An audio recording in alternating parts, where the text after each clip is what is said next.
So I just found a cool little composition here. It's a horizontal shot, and if you can see behind me, there's a cool arch right over here on the left side of my frame. And you see this cliffside. It goes from the right about midway into the shot. So I think that's pretty cool. I'm also using the rocks down here as a little bit of like a foreground element, kind of. What was pretty cool is I had some light, just golden hour light, just briefly and gently sweeping across the foreground, which I think will just add a little bit extra to the image. And as you can see, the sun is setting behind me, and I'm taking a couple shots just to try to get a sun star for that. For this scene right here, I've been using f13 for my aperture. The shutter is irrelevant at the moment. And for the sun star, I was using f22 on my G Master 16-35 Sony lens. It just really works well between f18 and f22. So I'm shooting a couple shots right now for that. Also hoping a little bit of color enters into the scene. Additionally, I'm going to put an ND filter on shortly and just take a couple photos, long exposures for the water. So yeah, I'm just going to take a couple more shots and then move over to my last composition of the night, which will be for the blue hour period. So what I'm doing is I'm just taking a series of long exposure shots. The sun is still setting, and even with the 6-stop MD, I'm not really able to shoot more than 30 seconds at the moment. And for the sea, it's just not going to work. So what I'm going to do is I'm going to just take a bunch of 25 to 30 second exposures, and then in Photoshop, I think it's called stack mean, I'll be able to kind of put them all together, create a long exposure look. Also, there's a little bit of color now in the sky. There's kind of this pink pastel look that just kind of goes across the horizon. So we had orange and yellow transition into this pink pastel look, which looks quite nice, and it just transitions into the light blue. So I'm just going to take a couple more now, and then I'm going to go into my vertical composition over here. This image was taken at 16 millimeters and consisted of 5 images.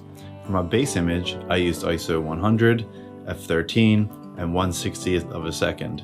For the water, I used a 6-stop ND and took 4 images at 30 seconds each, as it was still too bright to take a long 2-minute exposure.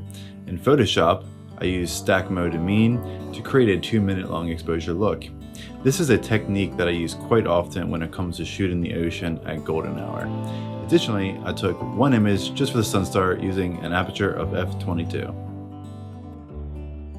Okay, cool. So I'm in my second composition now. Blue hour is in about, 10 minutes maybe. I'm doing a vertical shot now.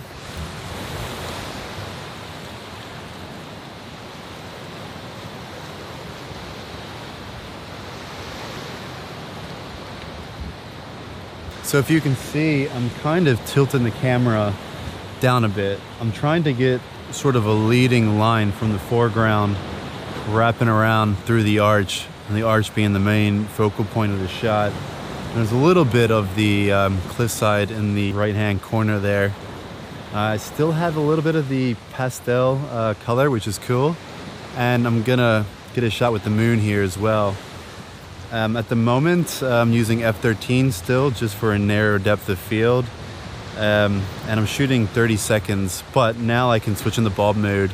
So I'm gonna get my stopwatch out and just keep shooting really long exposures for the water.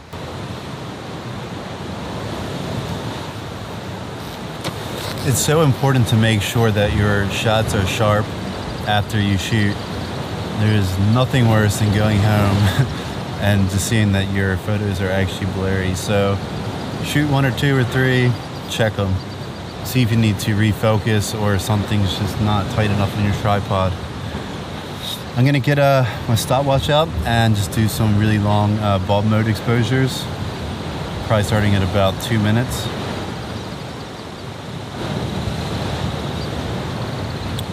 And let's see how it looks.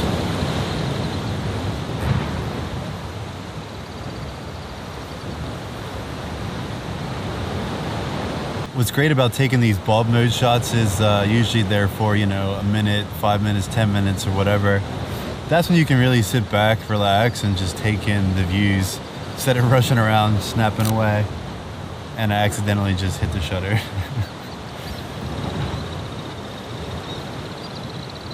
I'll put it down.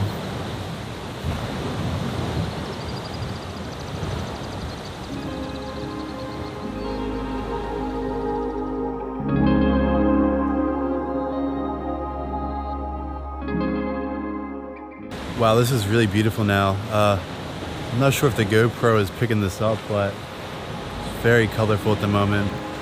Getting some really nice color and long exposures.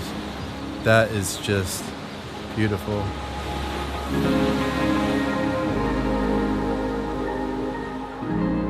This image was taken at 16 millimeters and consisted of 3 images. I ended up using ISO 100, f6.3, and 25 seconds for my base image. Using f6.3 was narrow enough to get the majority of the image sharp at this hour, and provided me with smooth water while preserving enough detail and lighting from the moon. If I would have left the shutter open for longer, I would have lost out on the moonlight detail in the water, which I wanted to retain, so I found 25 seconds to be a perfect compromise.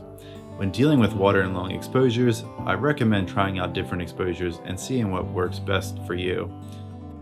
For the moon and stars, I found ISO 400, f2.8, and 15 seconds to work best in terms of overall image exposure and making sure that there were no major star trails.